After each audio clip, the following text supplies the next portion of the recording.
Saludos mis queridos amigos y hermanos del mundo hispano. Les habla Carlos de Aponte de la continuación de la Iglesia de Dios. Y nuevamente es un placer volverme a dirigir a ustedes en este día sábado,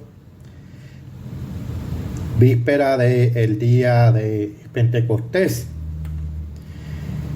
Hermanos, si somos verdaderos cristianos, ¿cómo también nosotros deberíamos ser en esta vida? ¿O somos también llamados en esta vida hijos de Dios? Pasemos a Primera de Juan, capítulo 3, versículos 1 y 2. Y esto dice: mirad cuán amor nos ha dado el Padre para que seamos llamados hijos de Dios.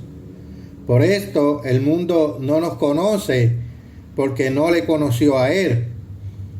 Amados, ahora somos hijos de Dios y aún no se ha manifestado lo que hemos de ser, pero sabemos que cuando Él se manifieste, seremos semejantes a Él, porque le veremos tal y como Él es. Pero hermanos, ¿somos ya poseedores del reino de Dios o solo herederos instituidos para recibirlo en un futuro? Vayamos a Romanos capítulo 8, versículos 14 al 17. Porque todos los que son guiados por el Espíritu de Dios, estos son hijos de Dios. Pues no habéis recibido el espíritu de esclavitud para estar otra vez en temor, sino que habéis recibido el espíritu de adopción, por el cual clamamos: Abba, Padre. El Espíritu mismo da testimonio a nuestro espíritu de que somos hijos de Dios. Y si hijos, también herederos, herederos de Dios y coherederos con Cristo. Y si es que padecemos justamente con Él, para que juntamente con Él seamos glorificados. Entonces, hermanos, esto nos dice que aunque ahora somos hijos de Dios, únicamente somos herederos, los que en el futuro recibiremos nuestra herencia. ¿Por qué? Porque ahora solo somos hijos engendrados, pero aún no nacidos de Dios. Es solo cuando nazcamos de Él que recibiremos la herencia, que llegaremos a ser miembros divinos de la familia de Dios. Antes de que la segunda fase de la creación del hombre, nuestra creación espiritual, pueda comenzar, Dios el Padre debe primero engendrarnos a cada uno de nosotros, colocando su Santo Espíritu dentro de nuestras mentes. Así quedamos impregnados por la semilla o germen de la vida eterna. Este es el engendramiento de la vida espiritual divina dentro de nuestras mentes. Y de la misma manera que un embrión físico recién concebido comienza a desarrollarse en el seno materno, también nosotros comenzamos a crecer y a desarrollarnos en carácter espiritual. Una vez que hemos sido engendrados por el Espíritu de Dios, este crecimiento se logra a través del estudio, la oración y el caminar con Dios. Ahora comparemos esto, lo que Pablo nos dice, en Gálatas capítulo 3, versículo 26. Gálatas capítulo 3, versículo 26.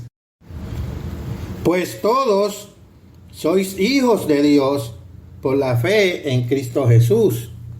Ahora pasemos a Efesios capítulo 1, versículo 5. En amor, habiéndonos predestinados para ser adoptados hijos suyos por medio de Jesucristo, según el puro afecto de su voluntad. Con lo que afirma en su epístola a los romanos, Vayamos allá en Romanos 8, Romanos capítulo 8, versículos 14 al 17. Porque todos los que son guiados por el Espíritu de Dios, estos son hijos de Dios. Pues no habéis recibido el espíritu de esclavitud para estar otra vez en temor, sino que habéis recibido el espíritu de adopción por el cual clamamos Abba Padre. El Espíritu mismo da testimonio a nuestro espíritu de que somos hijos de Dios. Y si hijos, también herederos, herederos de Dios y coherederos con Cristo, si es que padecemos juntamente con Él, para que juntamente con Él seamos glorificados. Estos versículos revelan la misma verdad. A saber que los cristianos somos ya hijos de Dios, destinados a heredar la vida eterna. Algunas versiones de la Biblia emplean la expresión adopción, como la que acabamos de leer. Aunque lingüísticamente sea aceptable, ello no nos da el verdadero significado. La expresión griega original inspirada por Dios, huiothesia, simplemente significa filiación. Pero cuando nosotros recibimos el espíritu de filiación a modo de semilla fecundada, como dice en Primera de Pedro capítulo 1 versículo 23, pasemos allá. Y esto dice, siendo renacidos no de simiente corruptible, sino de incorruptible, por la palabra de Dios que vive y permanece para siempre. Hermanos, esto no se trata de una simple adopción. El Espíritu Santo nos hace hijos concebidos de Dios en un sentido literal. Toda vez que nosotros seremos como nuestro Padre Celestial, cuando por fin nazcamos dentro de su reino. Así, pues todos los cristianos engendrados por el Espíritu se han convertido en hijos, no nacidos aún de Dios Padre, en el mismo sentido que un feto humano es hijo de sus padres humanos. Pero recibimos realmente la naturaleza divina, la naturaleza de Dios, cuando somos engendrados por su Santo Espíritu. Pasemos a 2 de Pedro, capítulo 1, versículos 3 y 4. 2 de Pedro, capítulo 1, versículos 3 y 4. Como todas las cosas que pertenecen a la vida y a la piedad, nos han sido dadas por su divino poder, mediante el conocimiento de aquel que nos llamó por su gloria y excelencia, por medio de las cuales nos ha dado preciosas y grandísimas promesas, para que por ellas llegase a ser participantes de la naturaleza divina, habiendo huido de la corrupción que hay en el mundo a causa de la concupiscencia. Pero veamos ahora cuáles son algunas de las características divinas o frutos de la naturaleza de Dios que se manifiestan en las vidas de los cristianos obedientes después de ser engendrados por el Espíritu de Dios. Pasemos a Gálatas, capítulo 5, versículos 22 y 23. Gálatas, capítulo 5, versículos 22 y 23. Mas el fruto del Espíritu es amor, gozo, paz, paciencia, benignidad, bondad, fe, mansedumbre, templanza. Contra tales cosas no hay ley. Hermanos, el amor es el mayor atributo de la naturaleza divina que se nos transmite por el Santo Espíritu de Dios. Pasemos a Primera de Juan, capítulo 4, versículo 16. Y nosotros hemos conocido y creído el amor que Dios tiene para con nosotros. Dios es amor, y el que permanece en amor permanece en Dios y Dios en él. Ahora vayamos a Romanos capítulo 5, versículo 5. Y la esperanza no avergüenza, porque el amor de Dios ha sido derramado en nuestros corazones por el Espíritu Santo que nos fue dado. Ahora veamos más de cerca lo que es el amor. Pasemos a 1 Corintios capítulo 13, comenzando a leer del versículo 1 hasta el versículo 13. Si yo hablase lenguas humanas y angélicas y no tengo amor, vengo a ser como metal que resuena o símbolo que retiñe. Y si tuviese profecía y entendiese todos los misterios y toda ciencia, y si tuviese toda la fe, de tal manera que trasladase los montes y no tengo amor, nada soy. Y si repartiese todos mis bienes para dar de comer a los pobres, y si entregase mi cuerpo para ser quemado y no tengo amor, de nada me sirve. El amor es sufrido, es benigno. El amor no tiene envidia. El amor no es jactancioso, no se envanece, no hace nada indebido, no busca lo suyo, no se irrita, no guarda rencor, no se goza de la injusticia, mas se goza de la verdad. Todo lo sufre, todo lo cree, todo lo espera, todo lo soporta. El amor nunca deja de ser, pero las profecías se acabarán y cesarán las lenguas y la ciencia acabará. Porque en parte conocemos y en parte profetizamos, mas cuando venga lo perfecto, entonces lo que es en parte se acabará. Cuando yo era niño, hablaba como niño, pensaba como niño, jugaba como niño, mas cuando ya fui hombre, dejé lo que era de niño. Ahora vemos por espejo, oscuramente, mas entonces veremos cara a cara. Ahora conozco en parte, pero entonces conoceré cómo fui yo conocido. Y ahora permanecen la fe, la esperanza y el amor, estos tres, pero el mayor de ellos es el amor.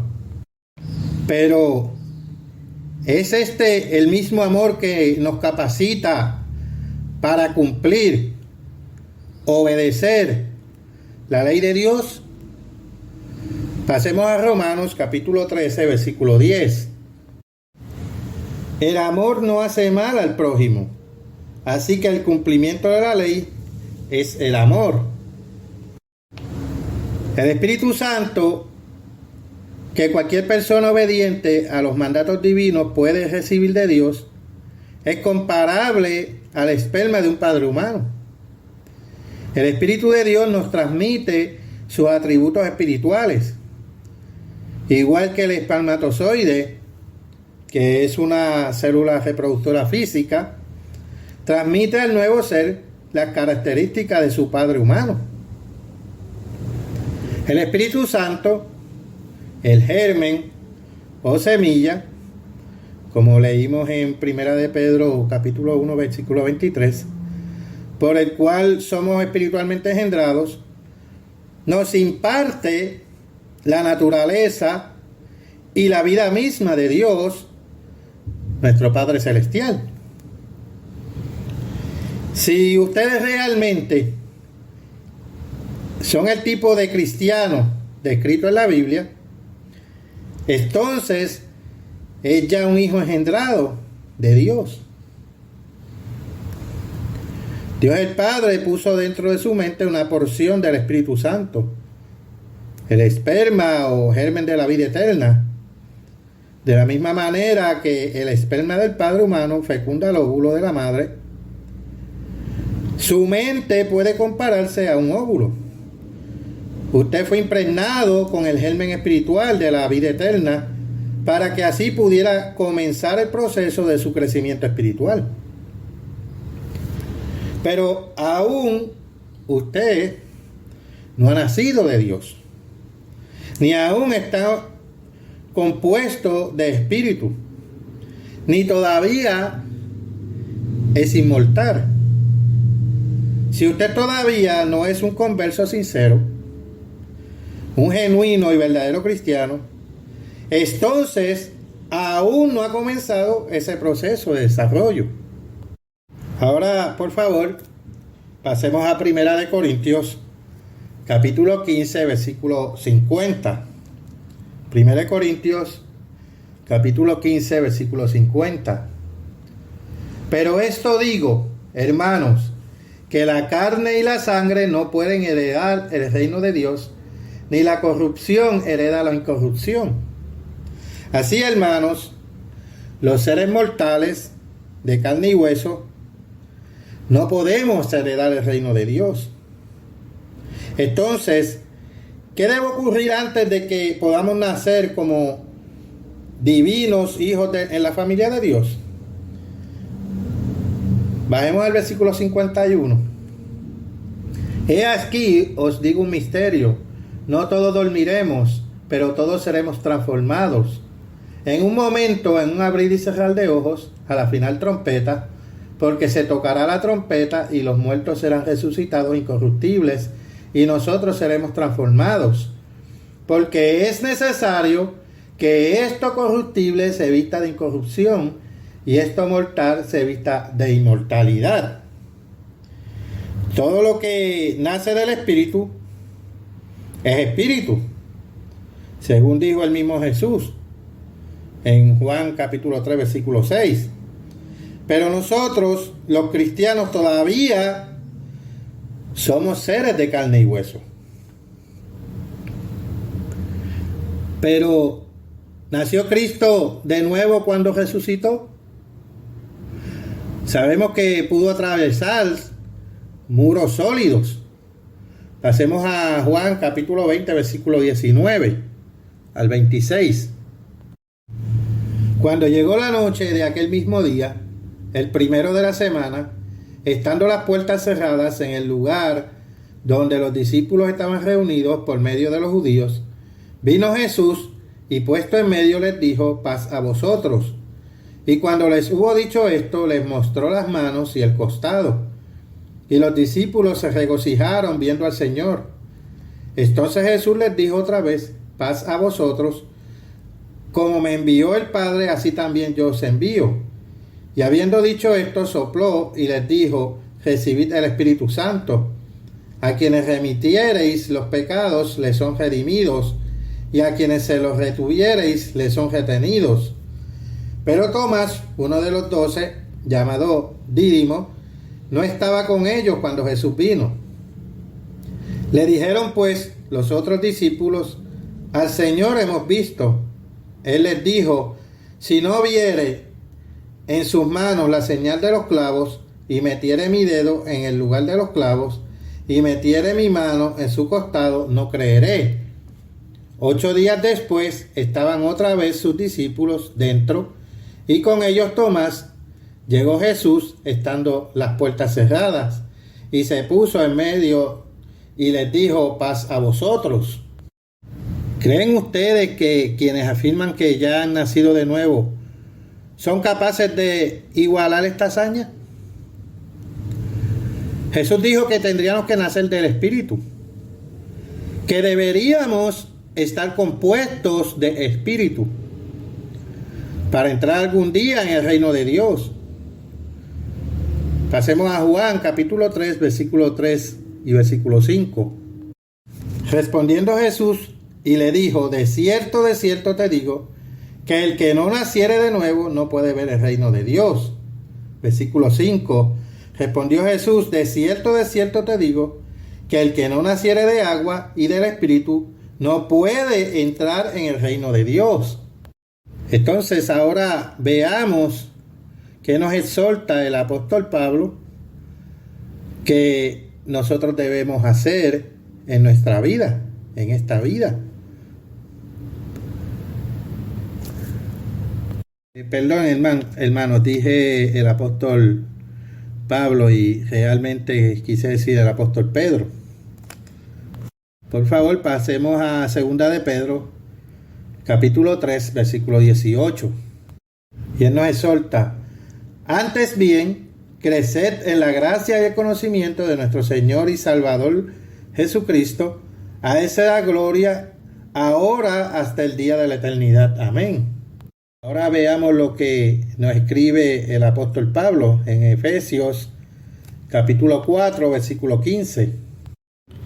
Sino que siguiendo la verdad en amor, crezcamos en todo en aquel que es la cabeza, esto es Cristo. Entonces, hermanos, ¿cómo y por quién serán alimentados y nutridos para que puedan crecer hasta alcanzar la estatura de Cristo?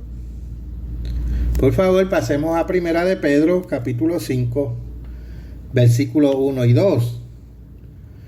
Ruego a los ancianos que están entre vosotros, yo anciano también con ellos, y testigo de los padecimientos de Cristo, que soy también participante de la gloria que será revelada. Apacentar la grey de Dios que está entre vosotros, cuidando de ella, no por fuerza, sino voluntariamente, no por ganancia deshonesta, sino con ánimo pronto. Por favor, pasemos a Efesios capítulo 4, versículos 11 al 13. Y Él mismo constituyó a unos apóstoles, a otros profetas, a otros evangelistas, a otros pastores y maestros, a fin de perfeccionar a los santos para la obra del ministerio, para la edificación del cuerpo de Cristo, hasta que todos lleguemos a la unidad de la fe y del conocimiento del Hijo de Dios, a un varón perfecto, a la medida de la estatura y la plenitud de Cristo. Entonces el Padre es el que engendra, pero no da a luz el nuevo ser. Esto corresponde un tiempo después de a la madre. La intervención generatriz del Padre inicia el proceso, pero siempre transcurre un lazo de tiempo hasta la llegada del nacimiento. En el momento de la concepción, el nacimiento de la criatura, el parto, no ha ocurrido todavía.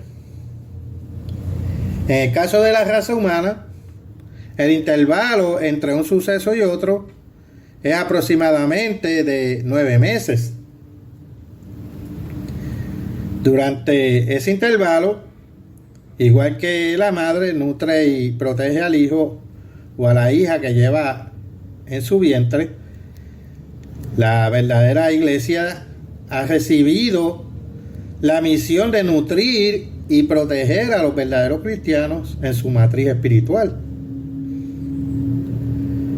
La misión de apacentar las ovejas, como Jesucristo le dijo a Pedro en Juan capítulo 21, versículos 15 al 17. Los hijos de Dios espiritualmente engendrados deben ser nutridos con el alimento espiritual, administrado por Dios, las palabras de la Escritura, y deben también vivir por cada palabra de Dios para poder crecer espiritualmente. Si al tiempo del retorno de Cristo a la tierra hemos crecido y madurado en carácter espiritual, entonces naceremos como hijos de Dios.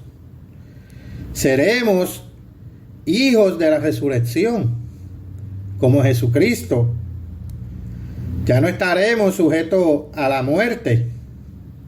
Por favor, pasemos a Lucas, capítulo 20, versículos 35 y 36. Mas los que fueren tenidos por dignos de alcanzar aquel siglo y la resurrección de entre los muertos, ni se casan ni se dan en casamiento, porque no pueden ya más morir, pues son iguales a los ángeles y son hijos de Dios, al ser hijos de la resurrección. Sin embargo, si un hijo de Dios, espiritualmente engendrado, no crece en ese sentido espiritual, puede entonces comparársele a un aborto espiritual. Y hoy en día hay muchos que se exponen a ese aborto espiritual. Y al hablar de la resurrección, oportunidad en que tendrá lugar el segundo nacimiento, ¿qué dijo Pablo respecto al nuevo cuerpo que recibirán los cristianos? Por favor, pasemos a 1 Corintios capítulo 15, versículos 42 al 44. Así también es la resurrección de los muertos. Se siembra en corrupción, resucitará en incorrupción. Se siembra en deshonra, resucitará en gloria. Se siembra en debilidad, resucitará en poder. Se siembra cuerpo animal, resucitará cuerpo espiritual. Hay cuerpo animal y hay cuerpo espiritual. Pero, ¿serán como Jesucristo es hoy en día, hermanos? Pasemos a Filipenses capítulo 3, versículos 20 y 21. Dice: mas nuestra ciudadanía está en los cielos, de donde también esperamos al Salvador, al Señor Jesucristo, el cual transformará el cuerpo de la humillación nuestra, para que sea semejante al cuerpo de la gloria suya, por el poder con el cual puede también sujetar a sí mismo todas las cosas. Veamos aquí otras escrituras. Pasemos a 1 de Juan, capítulo 3, versículo 2. Amados, ahora somos hijos de Dios, y aún no se ha manifestado lo que hemos de ser, pero sabemos que cuando Él se manifieste, seremos semejantes a Él, porque le veremos tal como Él es. Ahora pasemos a Mateo, capítulo 17, versículos 1 y 2. 6 días después, Jesús tomó a Pedro, a Jacobo y a Juan su hermano, y los llevó aparte a un monte alto, y se transfiguró delante de ellos, y resplandeció su rostro como el sol, y sus vestidos se hicieron blancos como la luz. Ahora pasemos a Apocalipsis capítulo 1, versículos 13 al 16. Y en medio de los 7 candeleros, a uno semejante al Hijo del Hombre, vestido de una ropa que llegaba hasta los pies, y ceñido por el pecho con un cinto de oro. Su cabeza y sus cabellos eran blancos como blanca lana, como nieve, sus ojos como llama de fuego, y sus pies semejantes al bronce bruñido, refulgente como en un horno, y su voz como estruendo de muchas aguas. Tenía en su diestra 7 estrellas, de su boca salía una espada aguda de 2 filos, y su rostro era como el sol cuando resplandece en su fuerza. Entonces, ahora pasemos a Mateo capítulo 13, versículo 43. Entonces los justos resplandecerán como el sol en el reino de su Padre. El que tiene oídos para oír, oiga. Ahora vayamos al libro de Daniel, capítulo 12, versículo 3. Los entendidos resplandecerán como el resplandor del firmamento, y los que enseñan la justicia a la multitud, como las estrellas a perpetua eternidad. Precisamente porque Dios es espíritu, todo aquel que nazca de su Padre Celestial nacerá como espíritu, será espíritu.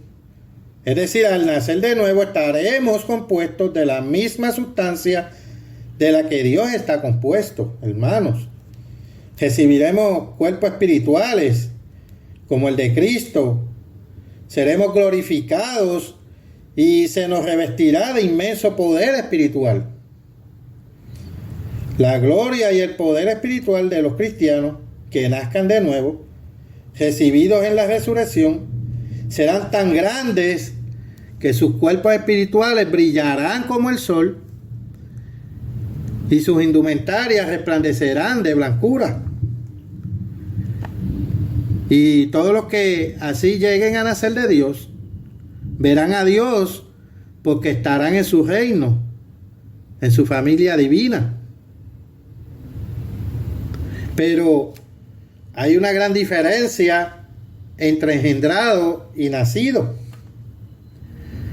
Muchos cristianos profesos suponen que nacieron de nuevo cuando por primera vez aceptaron a Cristo.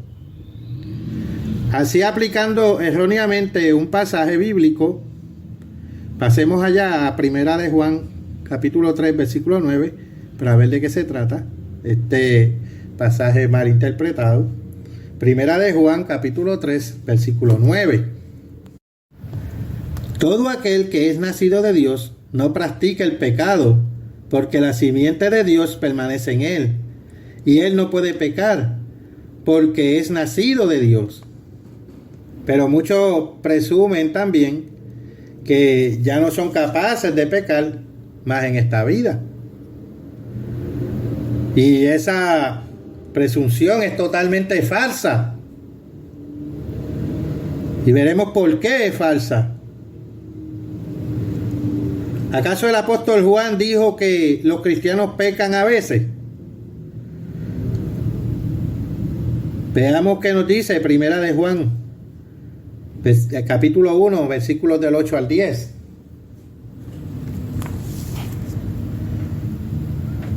Juan, capítulo 1, versículo 8 al 10. Sin embargo, os escribo un mandamiento nuevo, que es verdadero en él y en vosotros, porque las tinieblas van pasando y la luz verdadera ya alumbra. Y el que dice que está en la luz y aborrece a su hermano, está todavía en tinieblas. Y el que ama a su hermano permanece en la luz, y en él no hay tropiezo. Pero empleó Juan el tiempo verbal presente en el versículo 8. Entonces, lo que Juan quiso decir es que pecan después de haberse convertido. ¿No es así? Noten también que Juan se incluye a sí mismo al emplear la primera persona del plural.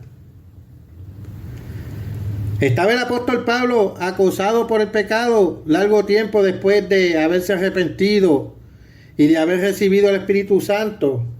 Es decir, después de haber sido engendrado por éste.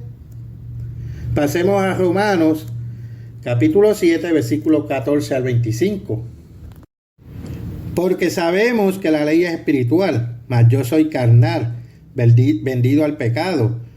Porque lo que hago no lo entiendo, pues no hago lo que quiero, sino lo que aborrezco, eso hago. Y si lo que no quiero, esto hago, apruebo que la ley es buena. De manera que ya no soy yo quien hace aquello, sino el pecado que mora en mí. Y yo sé que en mí, esto es, en mi carne, no mora el bien, porque el querer el bien está en mí, pero no el hacerlo. Porque no hago el bien que quiero, sino el mal que no quiero, eso hago.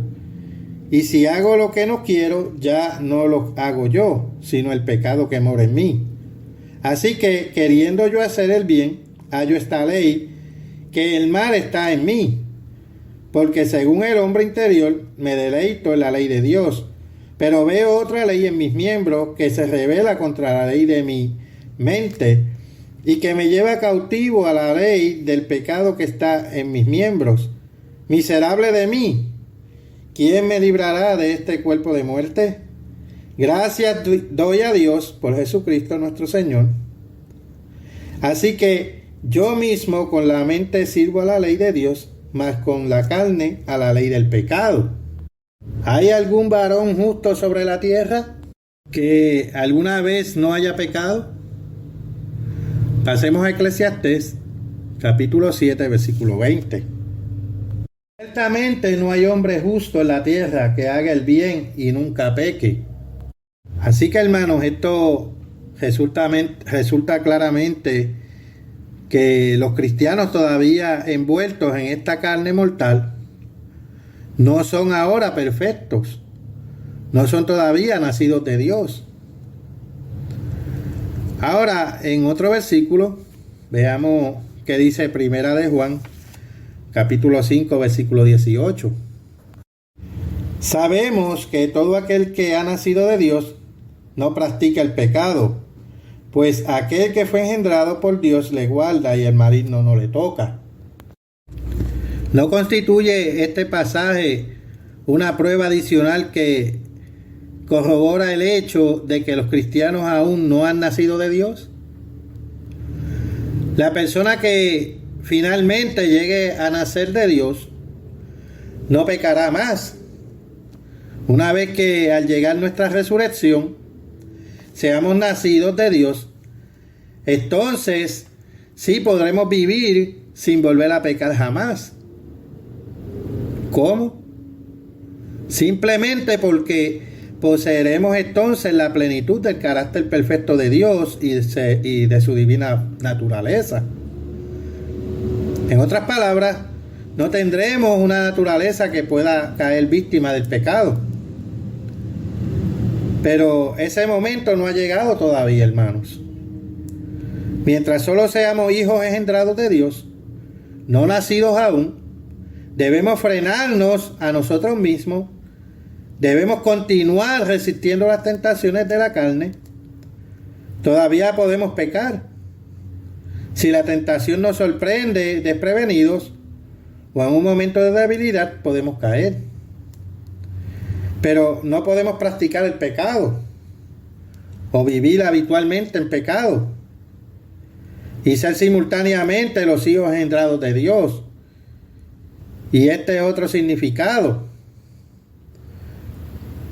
Como dice primera de Juan 3, capítulo 9, que dice: todo aquel que es nacido de Dios no practica el pecado, porque la simiente de Dios permanece en él y no puede pecar porque es nacido de Dios. La vida para los cristianos engendrados es una constante batalla, hermanos, y progresiva victoria contra las artimañas del diablo. Las tentaciones del mundo y los imperativos de la propia carne, aunque hemos recibido ya la simiente de la naturaleza divina de Dios, como leímos en 2 de Pedro capítulo 1 versículo 4, todavía no nos hemos desprendido de nuestra naturaleza humana y una está en la lucha contra la otra, como dice en Gálatas capítulo 5 versículo 17, hasta que la naturaleza divina conquista totalmente a la humana. Pero ¿qué podemos decir en cuanto a los hombres justos del Antiguo Testamento? ¿Cómo podemos probar acerca de cualquiera de ellos si fue engendrado o nacido de Dios? Tratemos de comprender esto, hermanos. ¿Poseía David el Espíritu Santo de Dios? Vayamos a Salmos capítulo 51, versículos 10 al 11. Crea en mí, oh Dios, un corazón limpio, y renueva un espíritu recto dentro de mí. No me eches de delante de ti, y no quites de mí tu Santo Espíritu. ¿Y qué podemos decir de los varones justos de antes, incluyendo Abraham, Isaac y Jacob? Veamos eso en 2 de Pedro, capítulo 1, versículo 21. Vamos a leer un par de escrituras aquí. Porque nunca la profecía fue traída por voluntad humana, sino que los santos hombres de Dios hablaron siendo inspirados por el Espíritu Santo. Ahora pasemos a Romanos capítulo 8, versículo 14. Porque todos los que son guiados por el Espíritu de Dios, estos son hijos de Dios. Ahora pasemos a Lucas capítulo 13, versículo 28. Allí será el llanto y el crujir de dientes cuando veáis a Abraham, a Isaac y a Jacob y a todos los profetas en el reino de Dios, y vosotros estéis excluidos. Y respecto al mismo Jesucristo, fue él el primogénito de entre los muertos, como dice en Colosenses 1, versículos 15 y 18. Ahora bien, si todos esos varones justos del Antiguo Testamento tenían el Santo Espíritu de Dios, y Cristo fue el primero en nacer de Dios por virtud de su resurrección, podríamos llegar a la conclusión de que todos esos patriarcas de la antigüedad fueron meramente hijos engendrados, no nacidos de Dios. Y lo mismo se aplica a todo cristiano posterior a Cristo. Gran parte de la confusión reinante en torno a lo que significa nacer de nuevo es consecuencia de una interpretación errónea del texto original griego del Nuevo Testamento, con una sola excepción que se encuentra en Santiago capítulo 1, versículos 15 y 16. Pasemos allá, por favor. Versículo 15. Entonces la concupiscencia, después que ha concebido, da a luz al pecado, y el pecado, siendo consumado, da a luz a la muerte. Ahora veamos el versículo 18. Él de su voluntad nos hizo nacer por la palabra de verdad para que seamos primicias de sus criaturas. La palabra griega usada en referencia a la concepción y el nacimiento espirituales, a la salvación espiritual, siempre es genao. Esta palabra significa concebir o engendrar, y además también quiere decir parir o ser parido. Se refiere por consiguiente a la totalidad o a una parte del proceso completo mediante el cual se produce un nuevo ser. En español y en otros idiomas se usan diferentes palabras como, por ejemplo, concebir y parir o dar a luz, para diferenciar el momento en la concepción del momento del nacimiento. Toda vez que la palabra griega genao de por sí resulta ambigua, es conveniente que permitamos a menudo que la Biblia se interprete a sí misma para esclarecer qué significado entre varios posibles debe admitirse como correcto en un determinado pasaje. Aquí hay varias instancias en las cuales la voz genao se refiere a la concepción, no al nacimiento, como dice en Juan 1, versículo 12 al 13, y primera de Juan, capítulo 2, versículo 29, y capítulo 4, versículo 7, capítulo 5 y versículo 1, 3 veces, y capítulo 5 y versículo 4. La versión Reina Valera es correcta cuando se refiere a la concepción o engendramiento en 1 Corintios 4, versículo 15, y en Hebreos capítulo 1, versículo 5, y en 1 de Juan, capítulo 5, versículo 1. Pero, ¿cómo se justifican entonces los pasajes bíblicos que llaman a Cristo el unigénito? Pasemos a Juan, capítulo 1, versículo 14. Y aquel verbo fue hecho carne, y habitó entre nosotros, y vimos su gloria, gloria como la del unigénito del Padre, lleno de gracia y de verdad. Versículo 18. A Dios nadie le vio jamás, el unigénito Hijo que está en el seno del Padre, Él le ha dado a conocer. Ahora leamos Juan capítulo 3, versículo 16. Porque de tal manera amó Dios al mundo, que ha dado a su Hijo unigénito, para que todo aquel que en Él cree no se pierda, mas tenga vida eterna. Ahora pasemos a primera de Juan, capítulo 4, versículo 9. En esto se mostró el amor de Dios para con nosotros, en que Dios envió a su Hijo unigénito al mundo, para que vivamos por Él. ¿Acaso estos versículos desmienten el hecho de que los verdaderos cristianos solo son hijos concebidos del Espíritu de Dios, que están creciendo y desarrollándose hacia su futuro nacimiento de Dios cuando llegue el momento de la resurrección? Por supuesto que no. La respuesta es que todos los versículos que acabo de enumerar se refieren al engendramiento milagroso de Cristo en el seno de María, su madre. La concepción y el nacimiento físico, genao, de Cristo fueron únicos. Ninguna otra persona ha sido jamás engendrada por el Espíritu del Padre en el seno de una madre humana. Es en este sentido que Cristo es y será siempre el unigénito.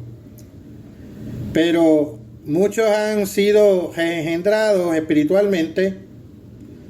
Pasemos a 1 de Pedro, capítulo 1, versículo 3.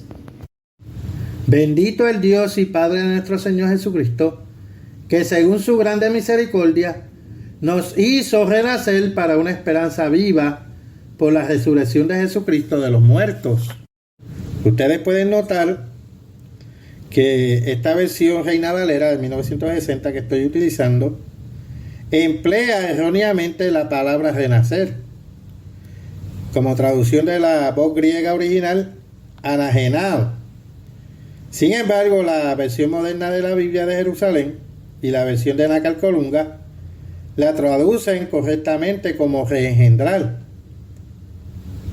Sí, muchos han sido reengendrados por el Espíritu Santo de Dios para llegar a ser, mediante el proceso espiritual de crecimiento y nacimiento, seres espirituales. Esto es, hijos nacidos de Dios, como dice en Juan capítulo 3, versículo 6. Entonces, ustedes deben nacer o debemos nacer de nuevo.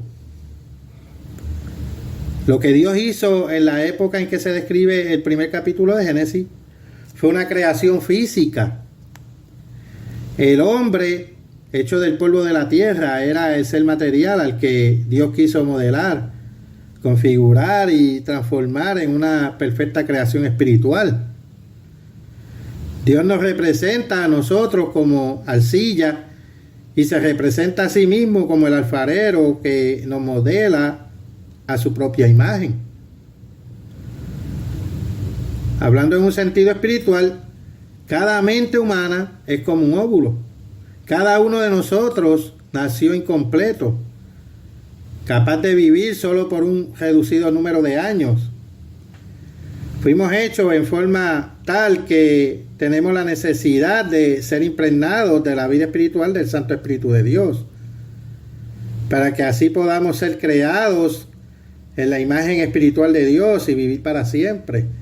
O sea que la creación todavía no ha culminado, estamos siendo creados aún, porque todavía no hemos tenido o creado totalmente un carácter perfecto.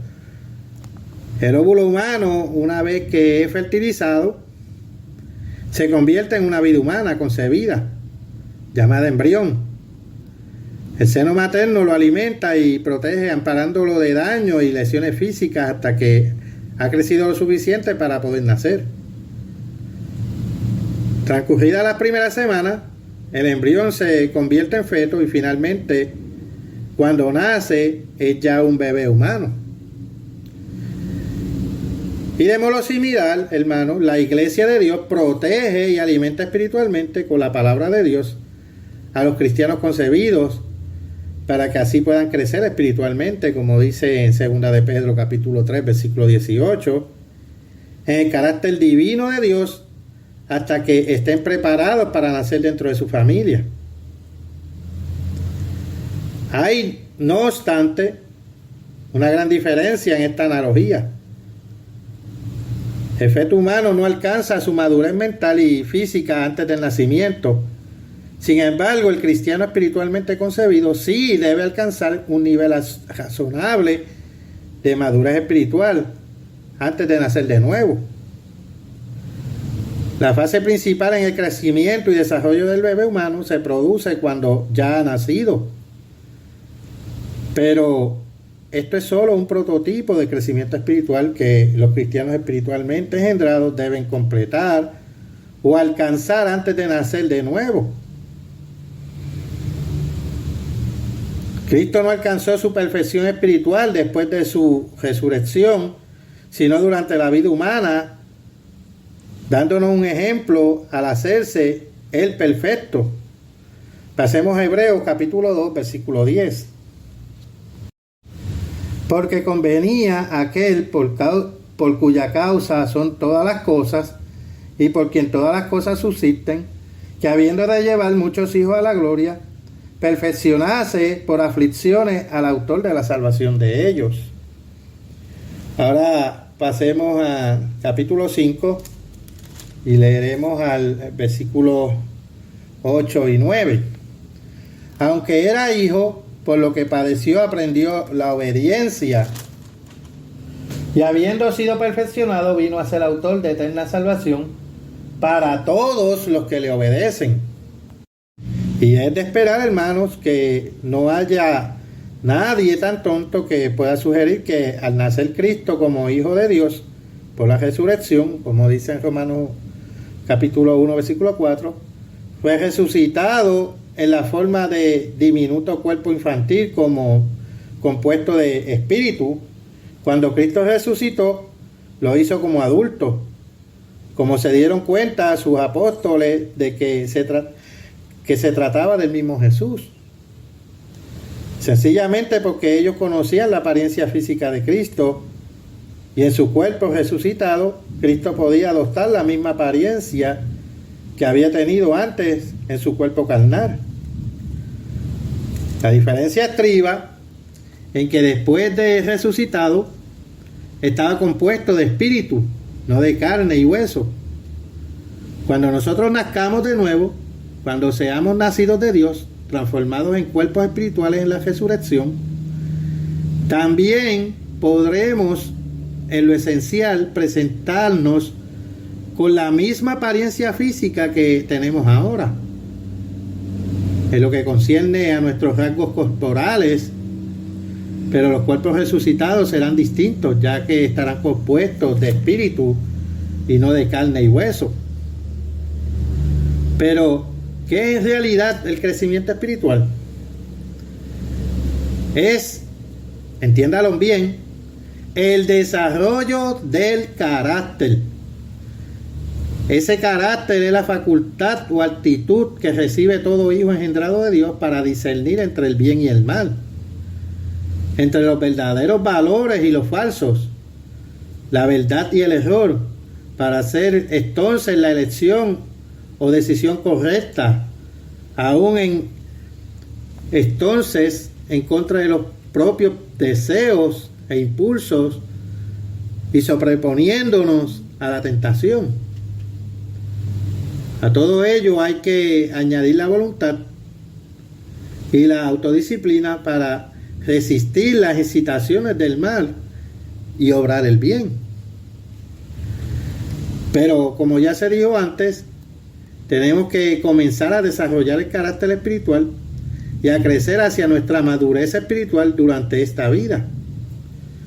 No después de haber nacido de Dios en nuestra futura resurrección. Nuestra baja naturaleza carnal debe cambiar gradualmente ahora. Nuestro crecimiento espiritual se logra mediante el alimento que obtenemos de la palabra de Dios, a través de la oración y de nuestra incondicional participación en la obra divina. Entonces, cuando Cristo vuelva a la tierra, ya glorificado, seremos resucitados o instantáneamente transformados en cuerpos que serán como el suyo, completamente renovados y crecidos, adultos. En ese instante nuestros actuales cuerpos físicos serán como el cuerpo glorificado de Cristo. Naceremos de nuevo como miembros de la familia de Dios. Y como hijos de Dios tendremos una vida eterna inherente. Seremos sus hijos inmortales y reinaremos con Cristo, que será nuestro hermano mayor. Esto es de acuerdo con la Biblia, lo que significa nacer de nuevo.